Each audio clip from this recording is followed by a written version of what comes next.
Hospitals should be a place of safety and security, and the lighting has a major influence on that. But you shouldn't have to break the bank to ensure that experience. A common fixture found in hospitals are indirect troffers. By reflecting light inside the fixture, the room receives indirect light that's easier on the eyes, especially for patients lying on their backs looking up. However, our engineers at ELEDLights found that by replacing the tubes with our LED Retrofit Strip Kits, you get all the benefits of LED lighting without having to replace the entire fixture.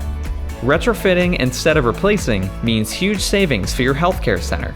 For example, a hospital we recently upgraded got nearly 1,500 retrofit kits for just $5 each. And since they switched to LEDs, their energy overhead was cut by 73%. Reach out to us today and we'll make sure you get the lighting and the savings your healthcare facility needs.